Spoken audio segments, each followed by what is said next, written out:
புதிய தலைமுறை டிஜிட்டல் நேயர்களுக்கு வணக்கம். நவம்பர் 21ஆம் தேதி முதல் 24ஆம் தேதி வரைக்கும் 4ஆம் சுற்று வடகிழக்கு பருவமழை தமிழகத்தில் பரவலாக மழை கொடுக்கும் என்பது குறித்து கடந்த 2-3 நாட்களாக தொடர்ந்து பார்த்து வருகிறோம். குறிப்பாக இலங்கையை ஒட்டிய தென்மேற்கு வங்கக்கடலில் நிலவக்கூடிய அந்த காற்று சுழற்சி மன்னார் வளைகுடா மற்றும் குமரிக்கடல் நோக்கி நகர்ந்து இந்த மழைப்பொழிவை தீவிரப்படுத்தும் அப்படின்னும், அதே போல இம்மாத இறுதியில் தான் புயலுக்கான வாய்ப்பு, புயலுக்கு முன்பாகவே தமிழகத்தில் பரவலான மழைக்கான வாய்ப்புகள் இருக்கு என்பது குறித்தும் நம்ம பார்த்து வருகிறோம். அந்த நிலையில தற்போதைய வானிலை நிலவரம் மற்றும் அடுத்து வரக்கூடிய நாட்கள்ல வானிலை எப்படி இருக்க போகிறது, தற்போது அந்தமான் அருகே உருவாகி இருக்கக்கூடிய காற்றழுத்த தாழ்வு பகுதி எப்போது புயல் சின்னமாக மாறும், அதற்கு முன்னதாக இலங்கை அருகே காற்றழுத்த தாழ்வு பகுதி புதிதாக உருவாகுமா என்பது குறித்தெல்லாம் விரிவாக இந்த காணொலியில பார்க்க இருக்கிறோம். இன்று காலை முதலே தமிழகத்தின் பல்வேறு மாவட்டங்கள்ல மழை பதிவாகிட்டு இருக்கிறத பார்க்க முடிந்தது.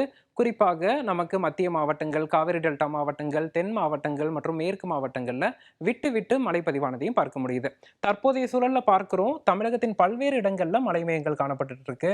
குறிப்பா காவிரி டெல்டா மாவட்டங்களான கடலூர், மயிலாடுதுறை, காரைக்கால், நாகப்பட்டினம், திருவாரூர் உள்ளிட்ட மாவட்டங்கள்லையும் இதுவரை பெரிதாக மழை பெறாத புதுக்கோட்டை மாவட்டத்தின் பெரும்பாலான பகுதிகளில் இன்று காலை முதலே விட்டு விட்டு மழை பதிவானது. தஞ்சாவூர் மாவட்டத்திலும் மழை மேகங்கள் இருக்கு. பெரம்பலூர் மற்றும் விழுப்புரம், கள்ளக்குறிச்சி போன்ற மாவட்டங்கள், அதே போல வடக்கு உள் மாவட்டங்களான ராணிப்பேட்டை, திருவள்ளூர் மற்றும் வேலூர் போன்ற மாவட்டங்கள்லையும் விட்டு விட்டு மழை பதிவானதை பார்க்க முடிந்தது. இந்த சூழல்ல தற்போது இருக்கக்கூடிய வானிலை அமைப்பை பார்ப்போம்.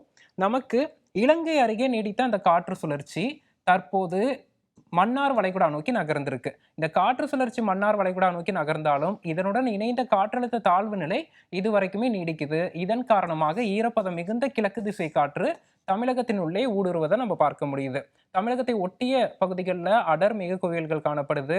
அதே போல நமக்கு உள் மாவட்டங்கள்லையும் கேரளாவை ஒட்டிய பகுதிகளிலையும் மேகமூட்டங்கள் காணப்படுவதை பார்க்க முடியுது.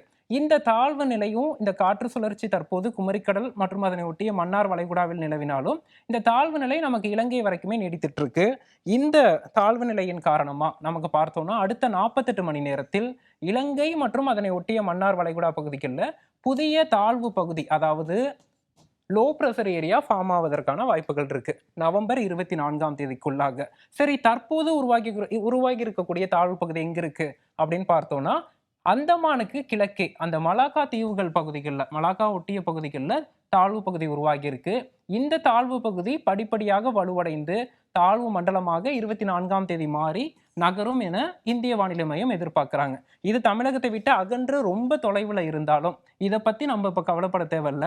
அதே சமயத்தில் இங்க இருக்கக்கூடிய காற்று சுழற்சி அதனுடன் இணைந்த காற்றழுத்த தாழ்வு நிலை தாழ்வு பகுதியாக மாறும் பட்சத்துல நம்ம முன்பே பார்த்திருந்தோம் மழைப்பொழிவு சற்று பரவலாக வாய்ப்பு இருக்கு. குறிப்பா இந்த தென் மாவட்டங்கள் மற்றும் தெற்கு உள் மாவட்டங்கள், மேற்கு மாவட்டங்கள் எல்லாம் நல்ல மழைப்பொழிவுக்கான வாய்ப்புகள் இருக்கு.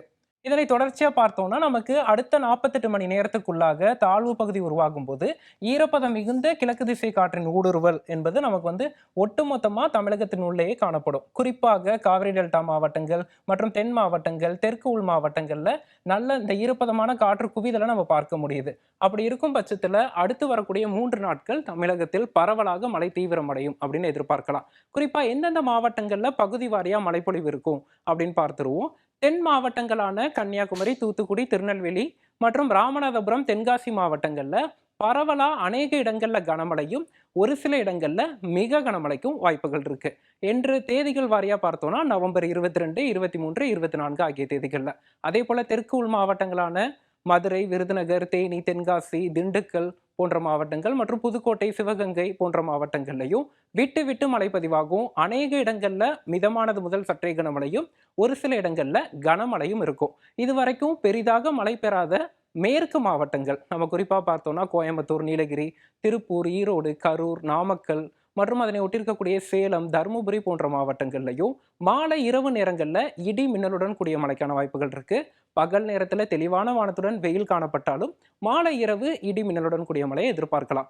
24ஆம் தேதி வரைக்குமே மேற்கு மாவட்டங்கள் மற்றும் தென் மாவட்டங்கள்ல பரவலான மழையும், தென்கடலோர மாவட்டங்கள்ல ஒரு சில இடங்கள்ல மிக கனமழையும் இருக்கும். குறிப்பாக மேற்கு தொடர்ச்சி மலையோர பகுதிகளான திருநெல்வேலி மாவட்டத்தின் ஊத்து, நாலுமுக்கு, மாஞ்சோலை போன்ற பகுதிகளில் மிக பலத்த மழையை நம்ம எதிர்பார்க்கலாம். தென்காசி மாவட்டத்தின் மேற்கு தொடர்ச்சி மலையோர பகுதிகளிலையும் கன முதல் மிக கனமழைக்கான வாய்ப்புகள் இருக்கு. அப்படி பார்க்கும்போது குற்றால அருவிகளில் வெள்ளப்பெருக்கு ஏற்படுவதற்கும் நீர்வீழ்ச்சிகளில் நீர்ப்பெருக்கு ஏற்படுவதற்கும் வாய்ப்புகள் இருக்கு. இதன் காரணமாக குறிப்பாக ஐயப்பன் கோயிலுக்கு செல்லக்கூடிய பக்தர்கள் மேற்கு தொடர்ச்சி மலையோர பகுதிகளில் நீர்வீழ்ச்சிகளில் குளிப்பதை அடுத்த 3-4 நாட்களுக்கு தவிர்ப்பது நல்லது. அதே போல காவிரி டெல்டா மாவட்டங்களை எடுத்துக்கொண்டால் தற்போது இன்று காலை முதலே பரவலாக மழை பதிவாகிட்டு இருக்கு. இந்த சூழல்ல குமரிக்கடல் அருகே நீடிக்கக்கூடிய காற்று சுழற்சி நமக்கு ஈரப்பதமான கிழக்கு திசை காற்று தமிழகம் ஊடாக இருக்கும்போது ஒட்டுமொத்தமா காவிரி டெல்டா மாவட்டங்கள்ல வடகிழக்கு காற்று குவிதல் விழும். அப்படி பார்க்கும்போது இன்று விட்டு விட்டு பெய்யக்கூடிய மழைப்பொழிவு நாளை முதல் நவம்பர் 23, 24 ஆகிய தேதிகளில் பரவலான கனமழையை கொடுப்பதற்கான வாய்ப்புகள் இருக்கு. காவிரி டெல்டா மாவட்டங்களான கடலூர், மயிலாடுதுறை, காரைக்கால், நாகப்பட்டினம், திருவாரூர், தஞ்சாவூர் உள்ளிட்ட மாவட்டங்கள்ல அநேக இடங்கள்ல சற்றே கனமழை முதல் கனமழை வரையிலும், கடலோர பகுதிகளான கடலூர், மயிலாடுதுறை, நாகப்பட்டினம், திருவாரூர் மாவட்டங்களில் ஓரிரு இடங்கள்ல மிக கனமழைக்கும் வாய்ப்புகள் இருக்கு. நவம்பர் 24ஆம் தேதி இரவு வரைக்குமே விட்டு விட்டு டெல்டா மாவட்டங்கள்ல மழை எதிர்பார்க்கலாம்.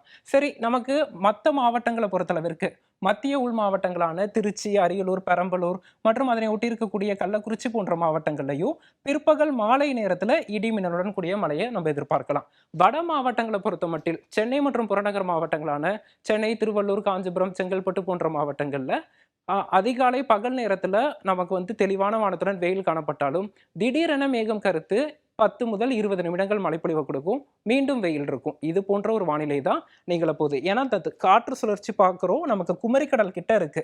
இதன் காரணமான காற்று குவிதல் நமக்கு டெல்டா மாவட்டங்களிலிருந்து தென் மாவட்டங்கள் வரைக்கும் தான் சாதகமாக விடும். நமக்கு வட மாவட்டங்களை பொறுத்தளவுக்கு ஈரப்பதமான கிழக்கு திசை காற்று மட்டும்தான் மழைப்பொழிவு கொடுக்க இருக்கு.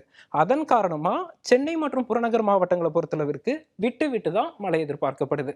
அடுத்தபடியாக பார்த்தோம்னா ஒட்டுமொத்தமாக பார்த்தால் அடுத்த 3 முதல் 4 நாட்களுக்கு பரவலான மழைப்பொழிவு இருக்கு.